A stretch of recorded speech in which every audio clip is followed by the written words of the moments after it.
அஸ்ஸலாமு அலைக்கும். அன்பிற்கினி அல்லாஹ் நல்லடியார்களே, குழந்தை வளர்ப்பு முறையை எல்லா மக்களுக்கும் பொருந்துகின்ற வகையிலும் புரிகின்ற வகையிலும் அலி ரலியல்லாஹு அன்ஹு அவர்கள் சுருக்கமாக ஒரே வரியில் ஒரு உபதேசம் செய்தார்கள் பெற்றோர்களுக்கு. அதை இன்று மேற்கத்திய நாடுகளிலே 777 தியரி என்று அதை அவர்கள் நடைமுறை செய்து கொண்டிருக்கின்றார்கள். அது என்ன என்று சொன்னால், வாழ்க்கையின் முதல் பகுதியை 7 வருடங்களாக பிரிப்பது.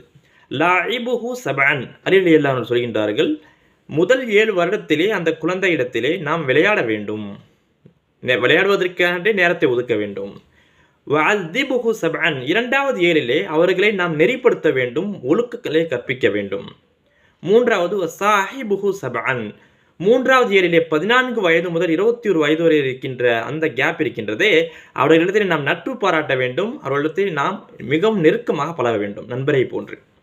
இதை அலி ரலியல்லாஹு அன்ஹு அவர்கள் எதை பேஸ் பண்ணி சொல்கின்றார் என்று பார்க்கின்ற பொழுது, அபூதாவுதிலே ஒரு ஹதீஸ் வருகின்றது. ரசூல் ஸல்லல்லாஹு அலைஹி வஸல்லம் சொன்னார்கள், முரு உலாதக்கும் பிஸ்ஸலாத்தி வஹும் அப்னாஉ 7 சினீன், 7 வயது இருக்கின்ற பொழுதே உங்கள் குழந்தைகளை தொழுகையின் பக்கம் நீங்கள் ஏவுங்கள் என்று சொன்னார்கள். வத்ரிபூஹும் அலைஹா வஹும் அப்னாஇ 10, அவர்கள் 10 வயது குழந்தையாக இருக்கின்ற பொழுது அவர்கள் தொழாவிட்டால் அடிக்கவும் செய்யலாம் என்று சொன்னார்கள். ஆனால் இந்த அடி இருக்கின்றதே தண்டிப்பாக இருக்கக்கூடாது, கண்டிப்பாக இருக்க வேண்டும். அது என்ன? பனிஷ்மெண்ட்டாக அவர்களை நாம் அடிக்கக்கூடாது. அவர்களை எச்சரிக்கும் வகையிலே, அவர்களை கற்பிக்கும் வகையிலே அவர்களை கண்டிப்பது, அவர்களை அடிப்பதும் தவறில்லை என்று ரசூல் ஸல்லல்லாஹு அலைஹி வஸல்லம் அவர்கள் நமக்கு கற்றுக் கொடுத்திருக்கின்றார்கள். இதில் நாம் தெளிவாக விளங்கிக் கொள்ள வேண்டும்.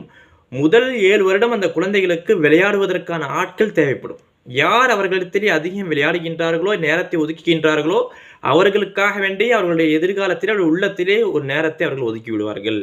மனதிலே முக்கியமான நபர்களின் பட்டியலில் வந்து விடுவார்கள்.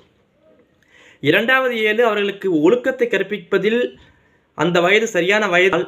நிறைய மனிதர்கள் மூன்றாவது 7லே அவர்களிடத்திலே நாம் எப்படி தோழமை கொள்ள வேண்டும் என்று அதில் தேவையா என நினைப்பார்கள். அப்படி அல்ல. மூன்றாவது 7 இருக்கின்றதே, இரண்டாவது 7ல் நாம் முழுமையான கண்டிப்பை கொடுத்து விட்டோம் என்று சொன்னால், முதல் 7ல் நாம் கொடுத்த அன்பும் இரண்டாவது 7ல் நாம் கொடுத்த கண்டிப்பும் சேர்ந்து மூன்றாவது 7லே மிகப்பெரிய நட்பை ஏற்படுத்தும். அந்த வயது இருக்கின்றதே 15 to 21 வயது இருக்கின்றதே, அந்த வயதில் எங்கு நண்பர்கள் கிடைப்பார்கள் என்று பிள்ளைகள் நண்பர்களை தேடி கெட்ட பழக்கங்கள் அவர்களை தொற்றிக்கொள்வதற்கான சூழ்நிலை மிகவும் அதிகமாக இருந்து கொண்டிருக்கின்றது. பல பழக்கங்களுக்கு, கெட்ட பழக்கங்களுக்கு ஆளாகின்றார்கள். இதையெல்லாம் தவிர்க்க வேண்டும் என்று சொன்னால் நாம் அவர்களிடத்திலே நட்பு பாராட்ட வேண்டும். அந்த பிள்ளைகளுக்கு நட்பை நாம் கொடுத்து விட்டோம் என்றால் வேறொரு நட்பை தேடி செல்ல மாட்டார்கள். இதில் நாம் எந்த ஒரு மாற்றத்தையும் ஏற்படுத்தி விடாமல் அந்தந்த பருவத்திலே அதை நாம் கொடுத்து விட்டோம் என்று சொன்னால் முழுமையாக